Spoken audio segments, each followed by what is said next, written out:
Welcome to Funeral for an Industry, a program that's part technology showcase and part seance, where we'll channel the spirits of lamplighters and elevator operators in an attempt to gain some insight and guidance to the challenges that lay ahead.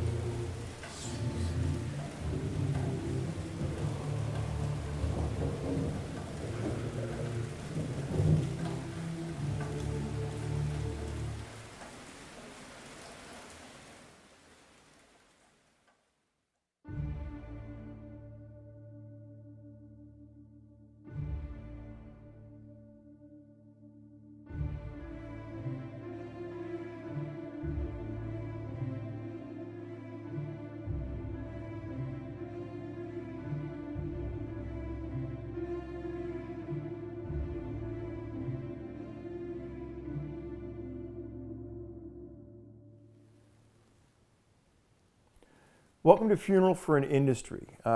Grab a drink and join us while we talk openly about the nearly departed. This is a show that I've been wanting to do for a long time.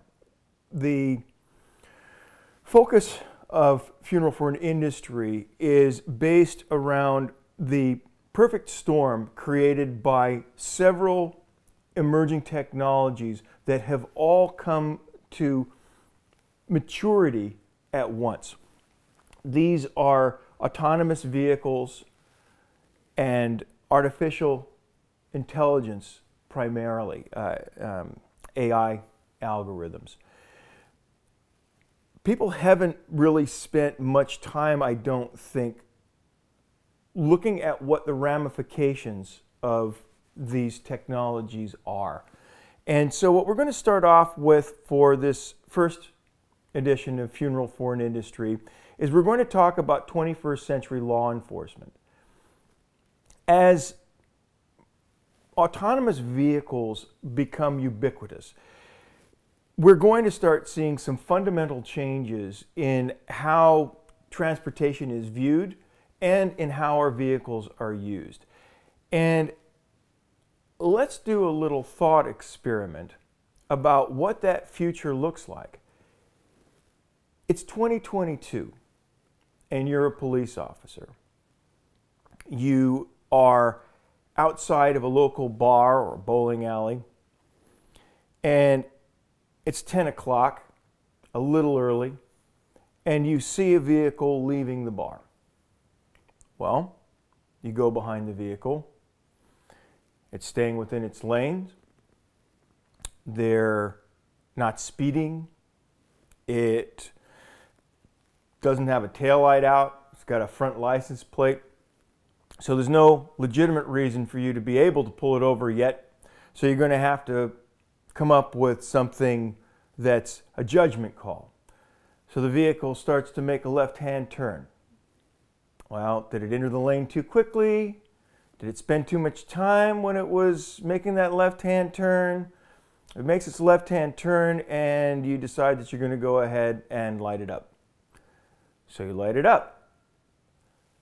The vehicle pulls over, and before you get out of your patrol car, you hear it saying something. You can't quite make it out. So you get out of your patrol car, and you realize that it's repeating a phone number over and over and over again.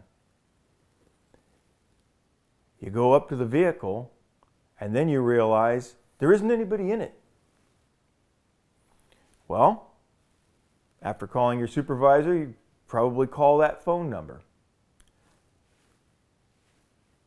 Thank you for calling Tesla Vehicle Support, the young lady says. Can I have your badge number and your department before we continue? So you can see now that this is going to fundamentally change how things operate. But we're not even close to done, because later that evening,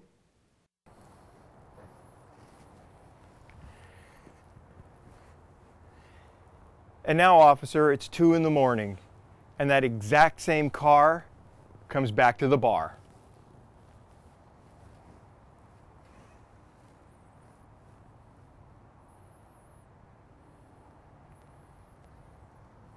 Nice.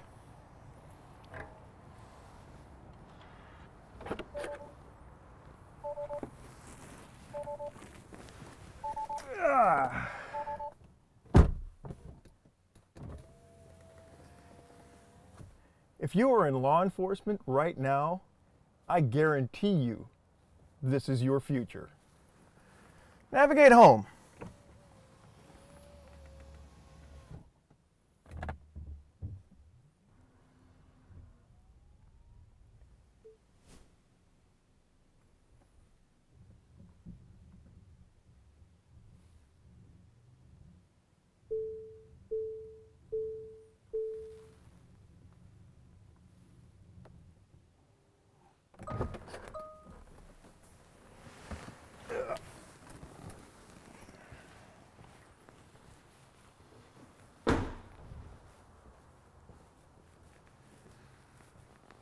Well, that's with me in the back.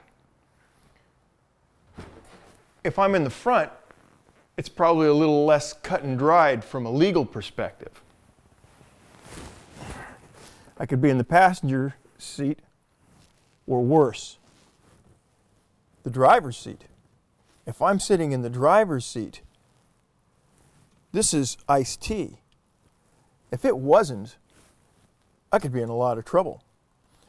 In my garage with the garage door open, if a police officer should roll by, come up here to investigate, and I'm in the front seat of my car with a scotch, I'm in big trouble. I could be arrested for a DUI.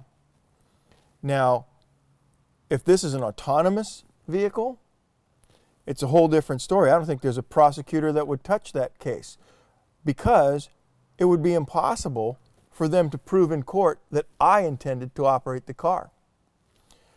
Now, as fully autonomous vehicles progress, this car may not even have a steering wheel.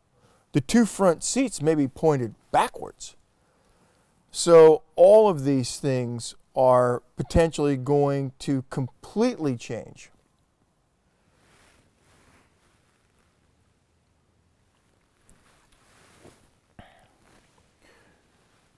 So now that we've got just a slight idea of how these laws are going to change as they relate to the autonomous vehicle, let's start talking a little bit about some hard numbers here, shall we? So we already discussed about the police officer trying to pull over the car with nobody in it. Did the car do anything wrong? No.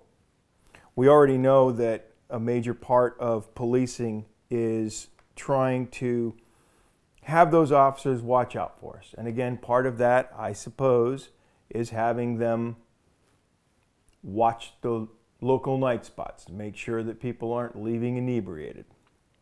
Well, in 2022, 2023, 2024, there are going to be enormous numbers of people leaving local night spots absolutely 100% drunk. And the car is going to drive that person home. And it's not going to run stop signs. It's not going to speed. It's not going to run stop lights. It's going to bring them home safely. So here's some numbers. On any average year, the California Highway Patrol writes 6 million citations. Most of those are in the $400 to $600 range. We're talking about $2.6 billion in revenue. So the reported budget of the CHP in fiscal year 2017-2018 was $2.5 billion. So it's fine to say that the CHP doesn't get their funding directly from traffic fines or to say that it gets its funding from vehicle registrations. But the numbers tell the real truth. 2.5 billion came or went, and we're to believe then that the budget for the CHP is $5.1 billion? No. Those fines went everywhere. By the CHP's own website, are distributed as follows. County assessments. In other words, if a CHP officer writes a ticket, say here in Sacramento County over the course of a year gets $168 million. That's gone. Emergency medical services, $12 million. Court facilities, $120 million. Gone. DNA testing program loses $120 million. Life Flight loses $24 million. Court conviction fees, $458 million. All gone by 2030. So 2030 is a hard date, but it's not by anyone's stretch of the imagination the date at which all of this falls apart. As mass adoption takes hold with autonomous vehicles, the cascade effect is going to be apparent pretty quickly. There doesn't need to be a high saturation of autonomous vehicles driving around before you get into a situation where somebody who might want to run a stoplight encounters 6 or 8 autonomous vehicles that happen to be in front of them at that light, and they're not moving. So there's going to be an interesting cascade effect as autonomous vehicles start to enter the marketplace. Now, I see no reason why the adoption isn't going to be just as rapid as it was for cell phones. Now, we might be in the BlackBerry stage of autonomous vehicles right now, but it only took 13 years to get from the BlackBerry to everybody in the nation watching cat videos. So I see no reason to think that the adoption for the autonomous vehicles will be any different. So where does that leave us? So are they going to try and dramatically increase the registration fees for the vehicles? Probably. That would be one avenue that I could definitely see them approaching. But there are other realities as well. And part of that, at least part of that, is going to have to be a shift in what officers they hire and what jobs those officers take on. We're going to start seeing, or more to the point, we're going to have to start seeing a more British model where we have a larger number of unsworn officers. And these officers will largely be monitoring traffic cameras and city cameras. They will be piloting drones. They'll be driving surveillance robots. The outlook for the overall law enforcement jobs is going to be very rosy. If you're interested in working for law enforcement, not with the idea perhaps that you will continue in law enforcement, but perhaps that you will be seeking a position in robotics or optics or any number of other related fields to what it is that you've been doing. And I think that it's also going to be pretty interesting that a large number of the people that will be applying for these positions will actually have a skill set that's based on video games, first-person shooters. I can see that those skills are going to be very similar to those that are going to be demanded for flying drones or walking the surveillance robots to positions. So with that, I think that we'll open that up to comments, and we will address this as a 2-part series because this is really something that is going to require some thought. And I'd really enjoy the input from some of the people that have subscribed to the channel so far. And we'll drive this forward as we also form content for future editions of Funeral for an Industry. We have plans to look at the taxi industry. We have plans to look at the Teamsters. We have plans to look at DMV and even criminal behaviors. One could be said that that's a job. What's that going to look like when all the vehicles are autonomous and no one is parking in the bad side of town? So thank you for joining us. I think that this might be something that a great many of you enjoy. I certainly will enjoy bringing this to you. And thank you for joining us. I hope you like and subscribe, and we'll see you next time.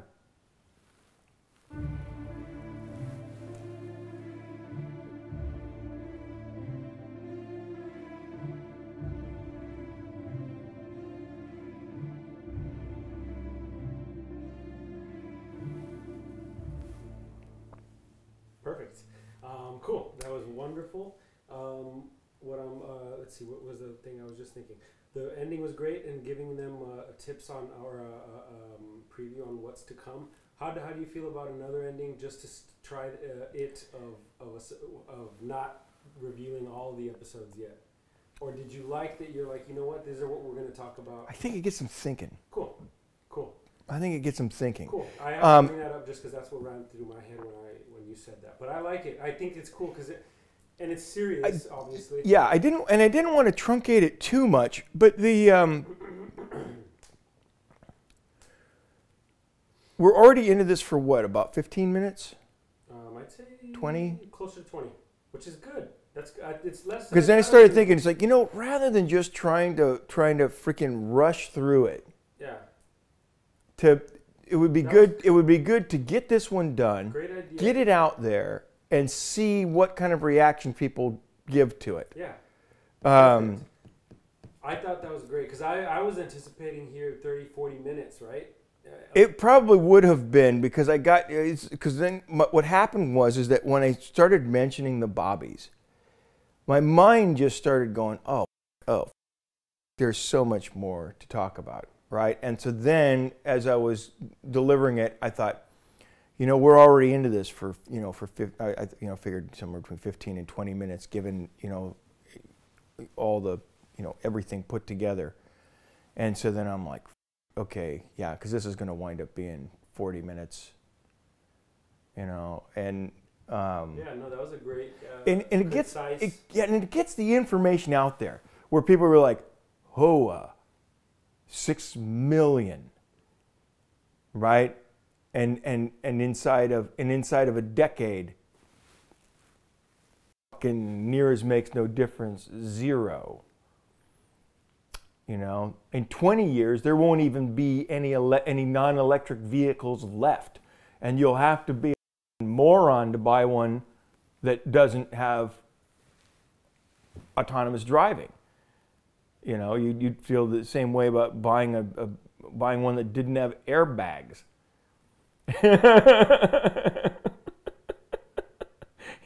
You go from worried about falling asleep in the car to, I can stay here a couple more hours because I can just sleep in the car on the way home.